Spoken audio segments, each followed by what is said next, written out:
بسم اللہ الرحمن الرحیم۔ محترم ناظرین السلام علیکم۔ حضرت موسیٰ علیہ السلام کا واقعہ۔ حضرت موسیٰ علیہ السلام اللہ کے مخلص پیغمبر ہے۔ ان کا لقب کلیم اللہ ہے کیونکہ وہ اللہ تعالیٰ سے ہم کلام کرتے تھے۔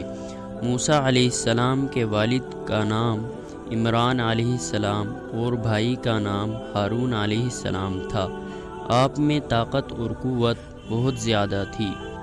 حضرت موسیٰ علیہ السلام کی پیدائش سے پہلے ایک مغرور اور ظالم بادشاہ تھا جس کا نام ولید بن مشعب تھا، جو فرعون کے نام سے مشہور ہے، جو بنی اسرائیل کے قوم پر ظلم و ستم کرتا تھا اور ان سے غلاموں کی طرح کام لیتا تھا۔ فرعون کو ماننے والے قبطی کہلاتے تھے اور وہ عیش و آرام کی زندگی گزارا کرتے تھے۔ فرعون کا خواب۔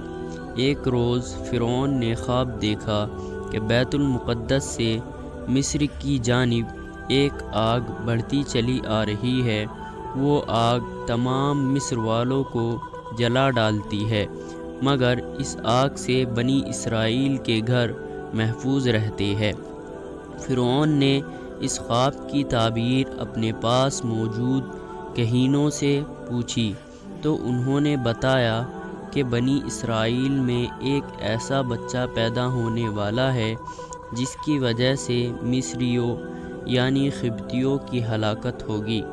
توریت میں ہے اور تاریخ کے جاننے والے بھی کہتے ہیں کہ فرعون کو بنی اسرائیل کے ساتھ اس لیے دشمنی ہو گئی تھی کہ اس زمانے کے کہینیوں، نجومیوں اور قیافہ گاریوں نے اس کو بتایا تھا کہ اس کی حکومت کا زوال ایک اسرائیلی لڑکے کے ہاتھ سے ہوگا، اور کچھ تاریخی روایتوں میں ہے کہ فرعون نے ایک بھیانک خواب دیکھا تھا جس کی تعبیر دربار کے جیوتشیوں اور کہینیوں نے وہیں دی تھی، جس کا ذکر گزر چکا ہے۔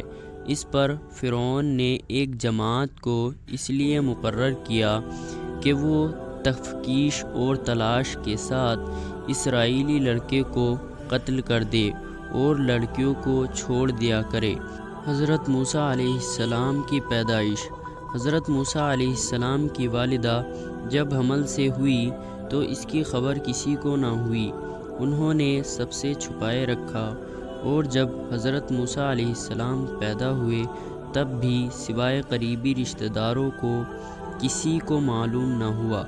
حضرت موسیٰ علیہ السلام کا نسب کچھ واسطوں سے حضرت یعقوب علیہ السلام تک پہنچتا ہے۔ ان کے والد کا نام عمران اور والدہ کا نام یوقبت تھا۔ عمران کے گھر میں موسیٰ علیہ السلام کی پیدائش ایسے زمانے میں ہوئی جب کہ فرعون اسرائیلی لڑکوں کے قتل کا فیصلہ کر چکا تھا۔ بہرحال جوں جوں کر کے 3 ماہ تک ان کے پیدا ہونے کی کسی کو مطلقاً خبر نہ ہونے دی۔ اس سخت اور نازک وقت میں آخر اللہ تعالیٰ نے مدد کی اور موسیٰ علیہ السلام کی والدہ کے دل میں یہ بات ڈال دی کہ ایک تابوت کی طرح کا صندوق بناؤ جس پر رال اور روغن پالش کر دو تاکہ پانی اندر اثر نہ کر سکے، اور اس میں اس بچے کو حفاظت سے رکھ دو، اور پھر اس صندوق کو نیل ندی کے بہاؤ پر چھوڑ دو۔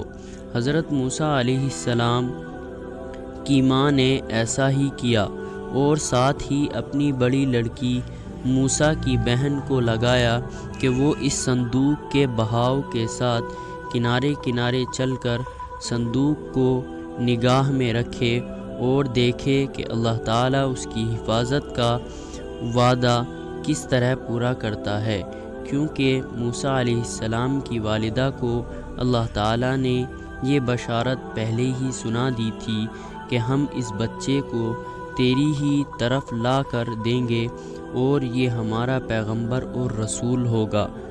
حضرت موسیٰ علیہ السلام کا بچپن۔ حضرت موسیٰ علیہ السلام جس صندوق میں تھے وہ صندوق بہتے بہتے فرعون کے محل کے پاس پہنچا۔ محل کے درباریوں نے صندوق کو نکال لیا۔ فرعون کی بیوی آسیہ رضی اللہ عنہا جو نیک خاتون تھی، حضرت موسیٰ علیہ السلام کو دیکھا اور فرعون سے کہا، یہ تیری اور میری آنکھوں کی ٹھنڈک ہے اور اسے اپنا بیٹا بنا لے۔ جب حضرت موسیٰ علیہ السلام کو بھوک لگی اور دودھ کے لیے رونے لگے تو دودھ پلانے والیاں لائی گئی، لیکن موسیٰ علیہ السلام نے کسی کا دودھ نہیں پیا۔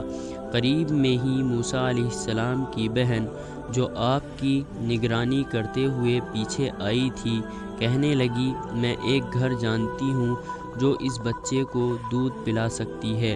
اس طرح اللہ تعالیٰ نے موسیٰ علیہ السلام کو واپس ان کی ماں کے پاس لوٹا دیا۔